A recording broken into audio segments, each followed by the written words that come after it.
दो बहुओं की कहानी, हार्ट टचिंग स्टोरी। नीता को तारीफ शब्द पता ही नहीं था। घर के सारे काम वह एकदम सही सही करती थी। खाना बहुत स्वादिष्ट बनाती थी, लेकिन फिर भी आज का खाना अच्छा था बहू, ऐसा उसकी सास कभी भी बोलती नहीं थी और पति भी कभी उसकी प्रशंसा नहीं करता था। उसने बनाया हुआ खाना चुपचाप खाकर उठकर दोनों पति और सास चले जाते थे। उसने खाना खाया या नहीं, इसका उन दोनों को फर्क नहीं पड़ता था। सास को वह पसंद नहीं थी। उसके हाथों से ज़रा सी भी भूल हो गई तो सास तुरंत गुस्सा करती थी। उससे भी बुरी बात यह थी कि उसके पति और उसके बीच बातचीत ज़्यादा नहीं होती थी और उन्होंने ये चुप्पी बनाए रखी थी। वह उस पर ध्यान नहीं देता था। प्रदेश में पढ़ाई करने गया हुआ छोटा देवर मात्र समय समय पर नीता को फ़ोन करता था, पूछता था, भाभी कैसी हो। उसका फ़ोन आने पर नीता बहुत खुश होती थी। अपना मन हल्का करने का उचित स्थान था नीता का। कुछ ही दिनों में देवर की पढ़ाई खत्म हो गई और वह घर आया। थोड़े समय के भीतर उसे एक अच्छी नौकरी भी मिल गई। नीता को बहुत आनंद हुआ। नौकरी लग जाने के बाद उसकी सास अपने छोटे बेटे की शादी के लिए बातचीत करने लगी, पर देवर को एक भी लड़की पसंद नहीं आती थी। इसने ही बोला होगा उसे मना करने को, सोचकर सास नीता को ही दोष दे रही थी। नीता को चिंतित देखकर देवर ने अपनी माँ से कहा, मैं एक लड़की से बहुत प्यार करता हूँ, मैं उसी से शादी करूँगा। उसने जिद की। देवर जी, यह बात पहले बतानी चाहिए थी ना। नीता ने ये बात अपने पति के कान पर डाली। इस बात पर उसने थोड़ी किटपिट की, लेकिन लड़की देखकर वह भी तैयार हो गया। सवाल बचा सास का, अपने छोटे बेटे का मन कैसे दुखाएगी वह। बाद में उनकी भी हाँ हो गई। नीता को बहुत खुशी हुई। उसे लगा एक अच्छी सहेली आ जाएगी। अब साथ देने के लिए, दिल के राज बताने के लिए, पर कैसी होगी छोटी देवरानी। या वह एक अलग दुनिया बसाने पर जोर देगी। देवर जी को इस विचार से थोड़ा टेंशन में आ गई नीता। कुछ दिनों बाद नीता की छोटी देवरानी चौखट लांग कर घर में आई। देवरानी ने घर में आते ही सारे घर की जिम्मेदारी अपने हाथों में ले ली।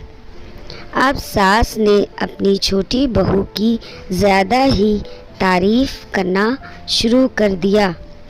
उसे माँ जैसा प्यार करने लगी। यह देखकर नीता की आंखों में आंसू आ जाते। वो सोचती, मैं भी तो यही काम करती थी, फिर मेरे साथ ही क्यों ऐसा बर्ताव। अब थोड़े दिनों बाद छोटी देवरानी पूरे घर पर राज करेगी और फिर मेरी जगह वहाँ पर कोने में होगी। अपने ही विचारों में खो गई नीता। नीता के भाव समझने पर छोटी देवरानी नीता के हाथ अपने हाथ में लेकर बोली, दीदी मुझे सब पता है, मुझे अपनी छोटी बहन समझिए। देखना बहुत जल्दी सब ठीक हो जाएगा। नीता के पास जाती और मदद मांगती थी। ऐसा रोज ही होने लगा। यह देखकर सास लेकिन गुस्सा हो गई। मेरे रहते हुए यह छोटी बहू बड़ी बहू को क्यों पूछती रहती है। फिर सास भी रसोई घर में आकर चार काम शुरू करने लगी। धीरे धीरे वह छोटी बहू के साथ साथ अनजाने में बड़ी बहू से भी प्यार से बर्ताव करने लगी, प्यार से बोलने लगी। पदार्थ दोनों को सिखाने लगी, भूल समझकर समझाने लगी। अब सास और दोनों बहुओं में अच्छी दोस्ती होने लगी। इस वजह से बड़ी बहू का स्वभाव भी अच्छा होने लगा। उसके स्वभाव में खुलापन आ गया। सास भी दोनों के साथ कभी शॉपिंग तो कभी फिल्म देखने जाने लगी। वो अपनी दोनों बहुओं को समान प्यार करने लगी थी।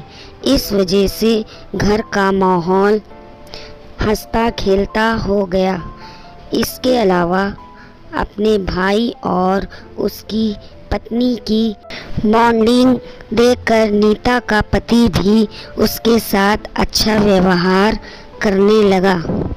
यह देखकर छोटी बहू बहुत खुश हुई।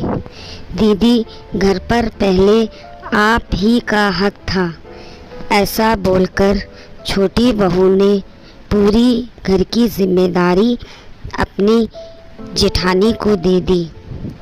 साल भर में नीता के देवर को अच्छे वेतन और बड़ी पोस्ट पर स्थानांतरित किया गया। अब छोटी देवरानी भी अपने पति के साथ परदेश जाएगी और मैं फिर अकेले रह जाऊंगी। इतना ही नहीं, इतने सालों बाद सास का व्यवहार जो इतने सालों बाद बदल गया था, वह फिर से वही हो गया। तो इस विचार से नीता डर गई। देवरानी की नीता को इतनी आदत हो गई थी कि उसके बिना घर काटने को दौड़ेगा। देवरानी के आ जाने से घर का माहौल बदल गया था। वह थी ही ऐसी खुश मिजाज और ऊर्जावान, जैसा कि नाम से पता चलता है। यहाँ देवरानी की हालत भी कुछ अलग नहीं थी। उसे दुख हुआ कि यदि यहाँ रहना पड़ा तो उसे अपने पति से दूर रहना पड़ेगा। नीता के देवर की जाने की गड़बड़ और देवरानी मात्र टेंस होने के कारण नीता सोच में पड़ी। अंत में उसने देवरानी को पूछा तो देवरानी ने जवाब दिया कि दीदी, मैं सारा दिन नए स्थान पर अकेली रहूँगी। सबसे अच्छा मैं यही हूँ। आपके देवर को बोला है मैंने, शनिवार और रविवार की छुट्टियों में आप ही यहाँ आ जाया करें। मैं भी उनके साथ जाया करूँगी, बीच बीच में थोड़ा बदलाव के लिए। उस पर वह बोलते हैं कि 6 महीनों में वापस यहाँ ही बदली कर लूँगा मैं। अपने पति की नकल करके देवरानी बोली और छोटी देवरानी भी हंसने लगी। अपनी आँखों के आंसू पोंछते हुए नीता बोली, छोटी, यह दिन वापस नहीं आने वाले। जाओ तुम अपने पति के साथ, उनके साथ भी तो कोई होना चाहिए ना। दीदी, आपने मुझे बड़ी बहन का प्यार दिया, वैसे ही भैया के रूप में एक बड़ा भाई मिला। यह भरा हुआ संसार छोड़कर मैं कैसे जाऊं? वहाँ अकेली का मन नहीं लगेगा। 6 महीने का तो सवाल है, वह आते रहेंगे यहाँ पर। यह सुनकर नीता ने अपनी देवरानी को खुश होकर गले लगाया। तभी देवरानी नीता को बोली, अपने पति के साथ एक अलग जीवन बनाने में समय नहीं लगता। अपनों में रहकर पति की प्रतीक्षा में ही आनंद है। दोस्तों, 2 अलग अलग घर और ससुराल से आने वाली यह लड़कियां अपने नए घर के लिए सब कुछ करती हैं।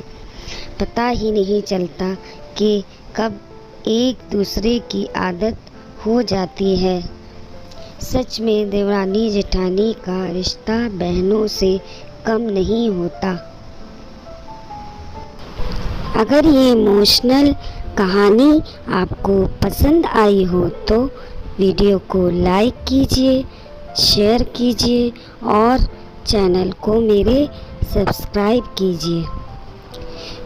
कमेंट्स में ज़रूर बताइए कि आपको ये कहानी कैसी लगी।